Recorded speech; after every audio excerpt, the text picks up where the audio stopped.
श्री राम कथा जीवन की व्यथा को दूर करती है। बुद्धि विश्राम सकल जन रंजन, राम कथा कलि कलुष विभंजन। राम कथा से बुद्धिमानों को विश्राम मिलता है और सकल जन का रंजन भी हो जाता है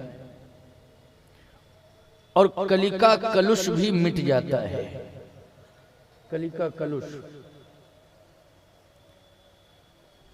ये कलियुग में वैचारिक प्रदूषण बहुत फैलता है। जैसे त्रेता में सबसे ज्यादा प्रदूषण फैलाया था खरदूषण ने। क्यों फैलाया था ना त्रेता में? कलियुग में ये वैचारिक प्रदूषण ही खरदूषण का काम कर रहा है। खरदूषण को किसने मारा था?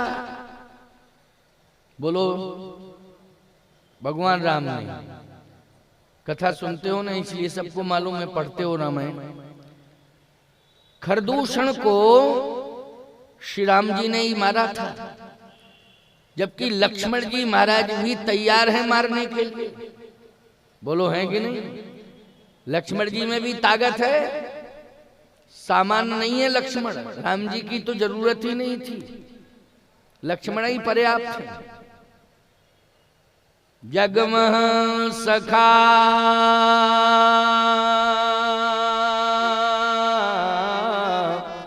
निशाचर जेते, लक्ष्मण हनये निमिष महते।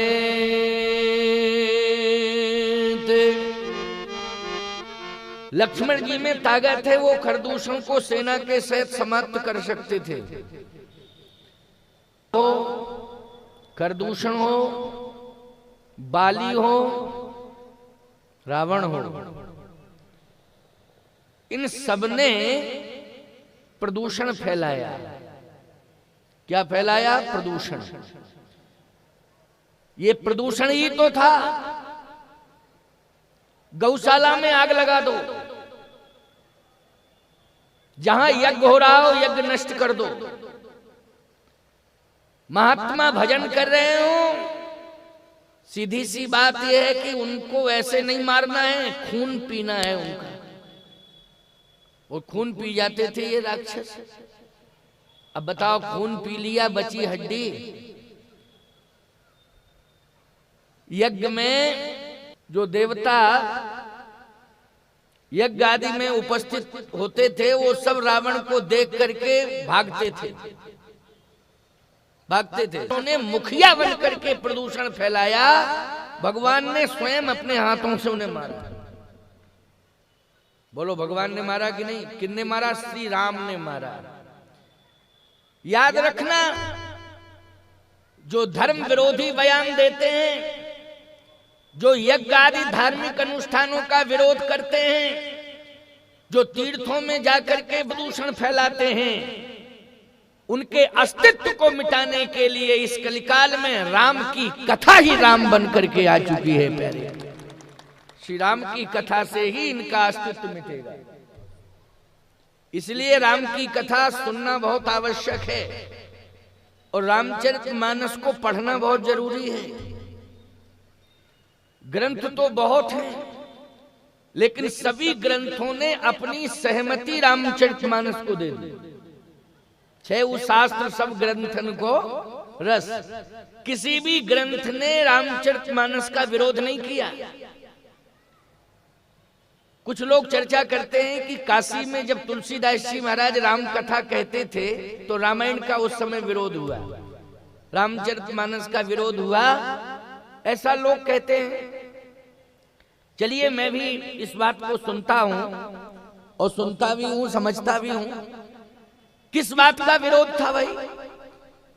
इस बात का विरोध था कि रामचरितमानस में देववाणी का प्रयोग कम है। वैसे देववाणी का प्रयोग तो है ही, प्रत्येक कांड का मंगलाचरण तो देववाणी में ही है, क्यों भाई, है कि नहीं? प्रत्येक कांड का मंगलाचरण जो है देववाणी में।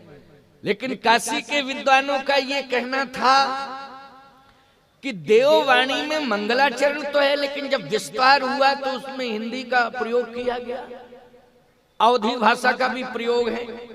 क्यों भाई, ऐसा क्यों? जो देववाणी में ग्रंथ लिखे गए हैं उनका अस्तित्व आगे चल करके समाप्त हो जाएगा, इस प्रकार का भ्रम था कुछ विद्वानों में, जिन्होंने विरोध करना शुरू किया। लेकिन याद रखना, स्पष्ट रूप से समाधान भगवान शंकर ने कर दिया। भगवान शंकर ने, याद रखना, स्पष्ट रूप से उस विरोध को समाप्त किया। कहा काशी के विद्वानों, लेकिन देववाणी में लिखे हुए ग्रंथों ने रामचरितमानस को अपनी सहमति दे दी, और इसलिए जितने भी ग्रंथ हैं उन सब जो देववाणी में लिखे गए, उन्होंने रामचरितमानस को इसलिए स्वीकृति दे दी है, इसलिए सहमति दे दी है, इसलिए महादेव की वाणी है। वर्णा नाम संगा नाम से लेके दहिहंत नो मानवा तक महादेव की वाणी है। बोलो, है महादेव की वाणी की नहीं? अब बताओ, देववाणी, देव महादेव, बोलो भैया, देव कौन है? जो अमृत पीने के लिए तो सब तैयार बैठे हैं, बोलो भाई, लेकिन विष पीने के लिए कोई तैयार है? और इस कंडीशन में विष पीने के लिए तैयार कौन होगा प्यारे? कि साधारण विष नहीं, तोला दो तोला विष नहीं, एक विष की ज्वाल उठी समुद्र से और पूरी विष की ज्वाल को पी गए। कौन? भगवान शंकर। थोड़ा बहुत जहर, अरे जहर को तो जरा सा थोड़ा ही सा जीभ पर रख लो तो कोई स्वाद नहीं बता सकता कि कैसा है। जब बचे तब ना बतावे, क्यों भाई?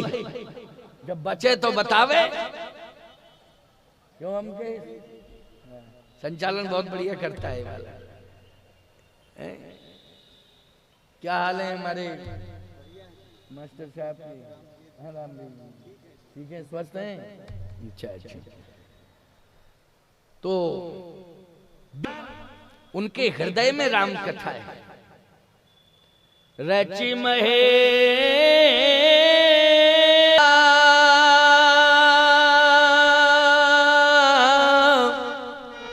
पाए सुसमय, मैं जान करके भगवान शशांक शेखर भूत भावन ने मां पार्वती जी को सुना दिया। बोलो भाई, किसको सुनाया? जगत जननी मां पार्वती जी को सुनाया। मैं एक बात कहता हूं, माताओं बहन बेटियों में कथा सुनने की श्रद्धा पहले ही से है, और ये श्रद्धा जो है पार्वती जी ने दी। बोलो, दी कि नहीं? समय निकाल करके सुसमय देखा और उसमें कथा सुनी। कथा सुनने के लिए जब भी समय मिल जाए वही समय सुसमय माना जाता है। कथा के लिए कोई स्पेशल समय नहीं। जिस समय कथा सुनने का मन बने और कथा सुनने को मिल जाए, उसी समय ही सुसमय में बदल जाता है। ये परंपरा है। इस समय आप सब बैठ करके कथा सुन रहे हैं, ये सुसमय है। बोलो, है सुसमय कि नहीं? कथा सुन रहे हैं आप। बहुत से लोग ऐसे हैं जो जिंदगी मौत की लड़ाई लड़ रहे होंगे इस समय। बोलो भाई, बहुत से लोग संसार में ऐसे भी हैं जो मौत की योजनाएं तैयार कर रहे होंगे इसी समय में। बताइए, उनसे बड़ा दुर्भाग्यशाली दुनिया में कौन होगा? है? बहुत से लोग ऐसे हैं जो भगवान से प्राण मांग रहे होंगे कि मुझे बचा लो। लेकिन मैं एक बात कहता हूं, कोई जो है मौत की तैयारी कर रहा होगा, तो कोई प्राण मांग रहा होगा, कोई किसी के प्राण लेने की योजना बना रहा होगा।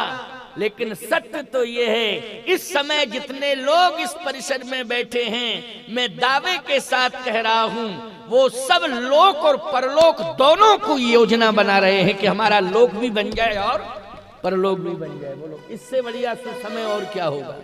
लोक और परलोक दोनों की योजना बन रही है कि नहीं, कि हमारा लोक भी सुधर जाए और परलोक भी सुधर जाए। बोलो इससे बढ़िया समय और कौन सा होगा। भाग्यवान हो तुम सब जितने भी हो, और जो लोग आएंगे कल से कथा में, ज्यादा लोग आएंगे वो भी भाग्यवान है नहीं। और जो नहीं आ पाएंगे अब भगवान जाने वो क्या है क्या नहीं है, हम क्या कह दें उनके लिए। क्यों भाई, वो तो भगवान जाने, उनके लिए हम कुछ नहीं कह सकते हैं। लेकिन सत्य तो यह है, यहाँ लोक और परलोक दोनों को बनाने की योजना बन रही है। इससे बढ़िया समय दूसरा जीवन में हो नहीं सकता है। इसलिए राम नाम कलय अभिमत दाता,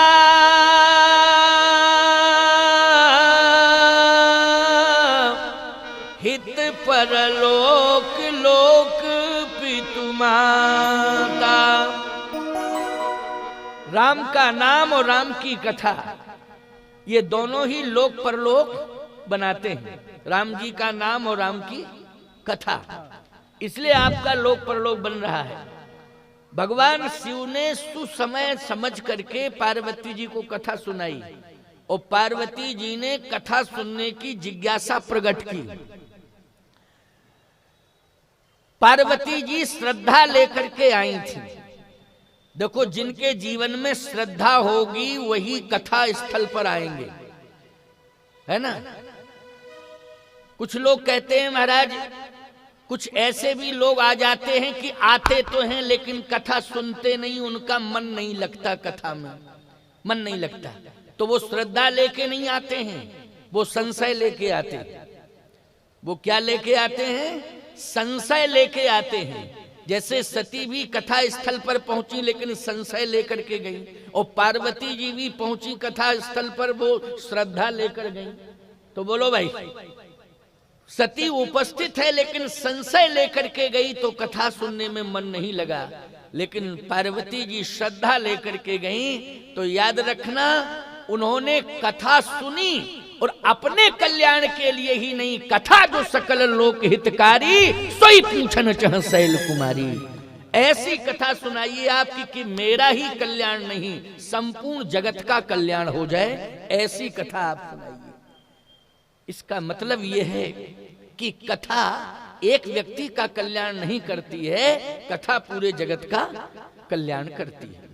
ऐसी कथा आप सब सुन रहे हैं। आप सब जितने भी बैठे हो, श्रद्धालु बैठे हो, सब श्रद्धा लेकर के आए हो। समस्त प्राणी जितने भी बैठे हैं सभी श्रद्धालु हैं, श्रद्धान्वित होकर कथा सुनने के लिए आए हैं। आप सबको मैं हृदय से अनंत कोट आशीर्वाद और साधुवाद दे रहा हूं। आप सबका मंगल हो, भगवान की कथा आपका मंगल करे, परम कल्याण।